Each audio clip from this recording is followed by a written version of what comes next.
thank you for taking time to sit down with me today.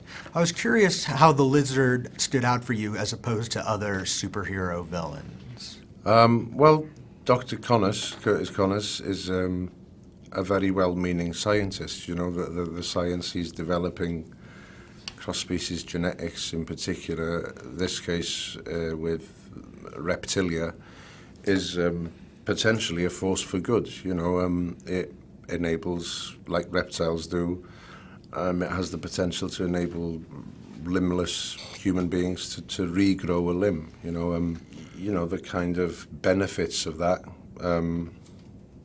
are tenfold. You know, if you look at, you know, landmine victims and soldiers who come back from war every week, limbless, you know, it would be a great force of good, you know, but Connors, like many scientists before him, you know, in his eagerness to advance that science, you know, jumps the gun, and it goes wrong.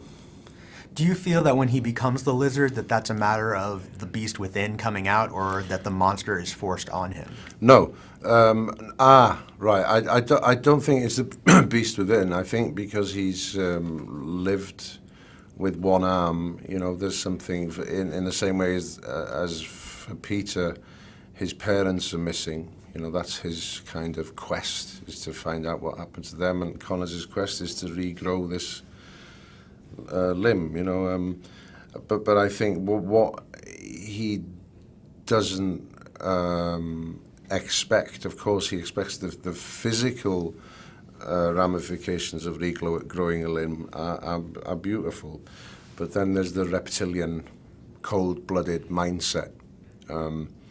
So in many ways, it's like a drug to him, you know, like one of those super powerful, you know, like crystal meth or something like that, you know, where he gets the strength of 10 men, and something happens to the ego, the reptilian ego, which isn't kind of compatible with any sort of humanity.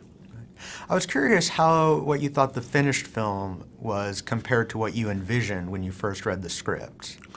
Well, you know, I read the script obviously and talked at length with Mark very early on, and you know, we were all on the same page in that we wanted to make a film that was not necessarily darker, but realer and very much of the present, and also something, although fantastical. Of course, Spider-Man flies through the air with using a substance that hasn't yet been developed, but the science is certainly there, and the science of cross-species genetics is certainly a very real and tangible science. It's just we haven't yet made the advancements that we make in the film. So yeah, so I think Mark certainly wanted to place Spider-Man in a world that we recognise, you know. Well, they're telling me I have to wrap up, but thank you so much for taking it.